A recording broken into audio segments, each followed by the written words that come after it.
Hello friends, I am Aprati. Welcome back to our channel plants space. हर plant का growing season, flowering season अलग अलग होता है और ऐसे ही आज हम बात करेंगे ओलियंडर यानी कनेर के पौधे के बारे में, जिसमें कलियां बननी शुरू हो गई हैं। जबकि अभी मार्च की ही शुरुआत हुई है लेकिन कलियां बनने लगी हैं। इसकी टहनियाँ थोड़ी लचीली होती हैं, तो नीचे से ही इसमें जो शाखाएं आ रही होती हैं उनको हमने चोटी की तरह गूंथ दिया है और उसको जगह जगह बांध दिया है। तो इससे एक मजबूत स्टेम बन जाता है और प्लांट नीचे नहीं गिरता। और बाद में आप इसको किसी स्टिक की हेल्प से सपोर्ट भी दे सकते हैं। तो अभी हमें इसको ठीक करना था, इसके लिए हम थोड़ा लेट हो गए क्योंकि इतने सारे प्लांट्स आपने देखे, हमने रिपोर्ट किए, तो टाइम तो लग ही जाता है। अब हम इसको ठीक कर रहे हैं। सबसे पहले ये जो शूट्स इसमें नीचे से आ रही हैं ये सभी हम हटा देते हैं। आप इनको भी ग्रो कर सकते हैं, ये भी ग्रो हो जाती हैं लेकिन थोड़ी मेहनत लगती है। तो ये सारी शूट्स हटा दी और वैसे भी जो एक्स्ट्रा ग्रोथ हो उसे हटा देना चाहिए, जिससे प्लांट अपनी न्यू ग्रोथ में फोकस कर सके और अच्छी फ्लावरिंग दे सके। ये हर प्लांट में आप कर सकते हैं। अब मिट्टी की गुड़ाई करेंगे और इससे थोड़ी बहुत रूट्स अगर ट्रिम हो भी जाती हैं तो कोई परेशानी की बात नहीं है। एक हमारा गुलाबी कनेर है, एक सफ़ेद कनेर है, दोनों ही कटिंग से लगाया हुआ है। तो अब मिट्टी की गुड़ाई करने के बाद हमने इसमें अच्छा सा खाद मिला दिया है, जो कि गोबर की खाद है। आप वर्मी कंपोस्ट भी मिला सकते हैं और इसको अच्छे से सॉइल में मिक्स कर देंगे। पिंक कनेर हमने ये ग्रो बैग में लगाया है, इसको तो ग्रो बैग से बाहर नहीं निकाला, ऐसे ही खाद मिला देंगे। और जो सफ़ेद कनेर है वो गमले में लगा हुआ है, उसको हम बाहर निकालेंगे और दोबारा से नया पॉटिंग मिक्स बनाकर उसको लगाएंगे। अब ये जो रूट्स ट्रिम हुई हैं इन्हें हटा देते हैं और ये अगर टूट जाती हैं तो इसमें कोई परेशानी की बात नहीं है।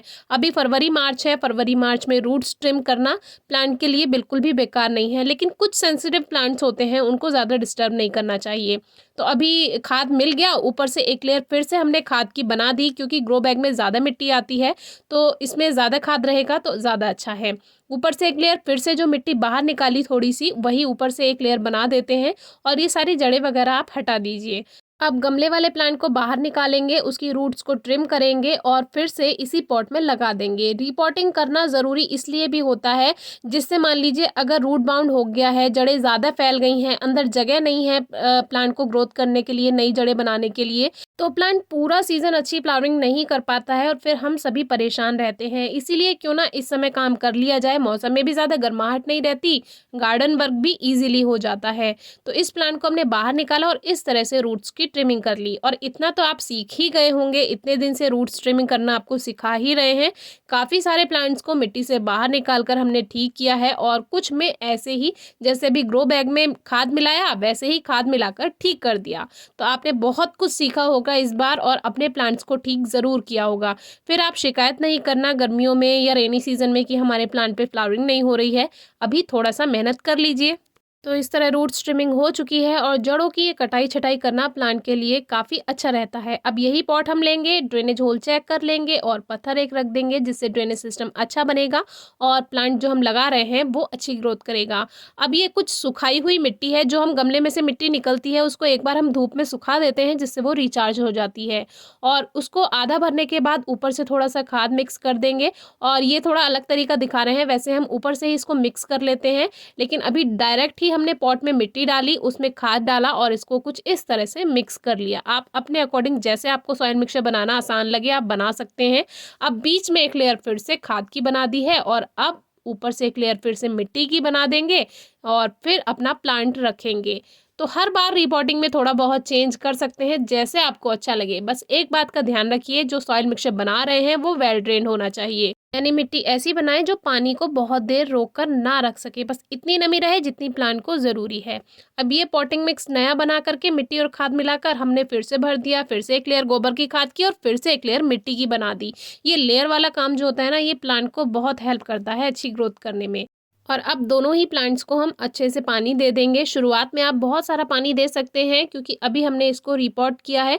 और जिस गमले में हमने केवल खाद मिलाया है उसमें आप अपने अकॉर्डिंग पानी दीजिए, जितना प्लांट के लिए सही रहे।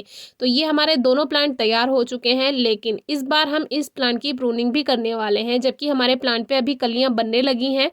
पिछले साल भी हमने आपको दिखाया था कलियां बनने लगी थी तो उसको हमने प्लांट पे रहने दिया था, लेकिन इस बार हमारा मन अपने प्लांट की प्रूनिंग करने का है। तो दिल पर पत्थर रखकर हमने ये काम किया, क्योंकि कलियां बन रही थी और ये कलियां लगभग अप्रैल लास्ट में जाकर खिलेंगी, अभी नहीं खिलेंगी, क्योंकि अभी तो ये शुरुआत हुई है और ये धीरे धीरे बड़ी होना शुरू होती हैं। जो अप्रैल के बाद से कलियां बनेगी वो बहुत जल्दी खिलनी शुरू होती हैं, लेकिन ये जो फरवरी वाली कलियां रहती हैं, फरवरी मार्च वाली, ये बहुत स्लो खिलती हैं। बाकी आपके यहाँ के टेम्परेचर पर डिपेंड करता है, अगर मौसम में ज़्यादा गर्माहट है तो ये जल्दी से बन जाएंगी और जल्दी से खिल जाएंगी। तो अभी ये काफ़ी छोटी छोटी हैं, लेकिन इस बार मुझे प्लांट की प्रूनिंग करनी ही थी और इतने सारे प्लांट्स थे कि लेट होता चला गया। तो इस बार हम इसको सही से प्रून कर देते हैं और न्यू शूट्स जल्दी ही आ जाएंगी। ग्रोइंग सीजन है तो इसमें परेशानी की बात नहीं है। अगर आप चाहते हैं कि आपके प्लांट की शेप ठीक है और प्लांट पे कलियाँ बन रही हैं तो उन्हें आने दीजिए और वो जल्दी ही खिल जाएंगी, यानी अप्रैल तक। लेकिन जैसे हमारे प्लांट की शेप हमें ठीक करनी ही थी तो हमें इस बार इनकी प्रूनिंग करनी थी। लास्ट ईयर आप वीडियो चेक कीजिएगा, लास्ट ईयर हमने इसकी प्रूनिंग नहीं की थी और उन कलियों को आने दिया था और वो खिल भी गई थी। ये कटिंग वाला काम हम 2 दिन बाद कर रहे हैं, क्योंकि जिस दिन हमने मिट्टी में खाद मिलाया था उस दिन लेट हो गया था और फिर हमने इसकी कटिंग करना सही नहीं समझा। उसके बाद 2 दिन काफ़ी बारिश हुई और बारिश ने हमारे सभी प्लांट्स की जो मिट्टी थी वो सेट कर दी। जितना भी हमने फरवरी में गार्डन वर्क किया था उसमें काफ़ी हेल्प मिली बारिश के पानी से और सभी प्लांट्स एकदम सेट हो गए। अब न्यू ग्रोथ जल्दी जल्दी होगी उनमें। और इस तरह से तो हमने ये पिंक ओलियंडर की कटिंग कर दी और अब ये सफ़ेद वाला कनेर, इस पर भी कलियां बन रही हैं और इस पर 1-2 बीज भी हैं, यानी जो फली बनती हैं। एक व्यूअर ने पूछा है कि कनेर की बीज हम कौन से महीने में ग्रो करें, तो बीजों को उगाने का बिल्कुल सही समय रेनी सीजन है। बहुत अच्छा रिजल्ट आपको कनेर के बीज में मिलेगा।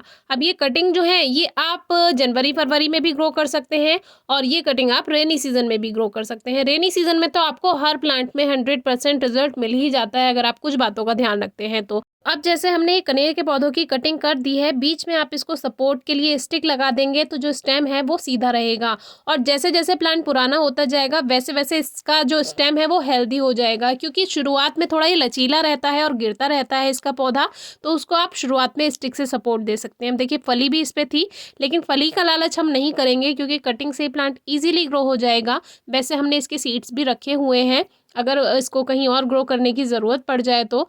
और ये जो प्रूनिंग हम कर रहे हैं ये कनेर के पौधे को घना बनाने में भी काफ़ी हेल्प करती है। और एक ओलियंडर हॉक मॉथ होता है जो कि बहुत मोटा सा कीड़ा हमने आपसे शेयर किया था, उससे एक तितली जैसी बनती है, लेकिन वो तितली नहीं कहलाती है। इसके बारे में डिटेल में वीडियो शेयर किया हुआ है, डिस्क्रिप्शन बॉक्स में आप वीडियो चेक कर सकते हैं। तो वो इसी की पत्तियां खाता है, तो गर्मियों में आएगा तो आपको ज़रूर दिखाएंगे, उससे थोड़ा सा डर लगता है देखकर।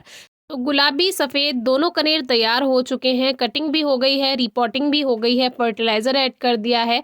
अब हमारे प्लांट्स न्यू ग्रोथ करने के लिए तैयार हैं और जल्दी ही उन न्यू ग्रोथ पे फ्लावर्स भी आ जाएंगे। ऐसा नहीं है कि अभी हमने कलियों को कट कर दिया तो फूल नहीं आएंगे। कुछ काम ज़रूरी होते हैं प्लांट्स की अच्छी ग्रोथ के लिए, तो इसमें इन प्लांट्स का भी फ़ायदा है। इसीलिए हमने ये ठीक किया, क्योंकि काफ़ी व्यूअर्स बुरा मान जाते हैं आपने कलियों को कट कर दिया। इस प्लांट को ग्रो करने के बारे में, इसकी केयर टिप्स के बारे में वीडियो शेयर की हुई हैं, आप चेक कर सकते हैं। Thank you.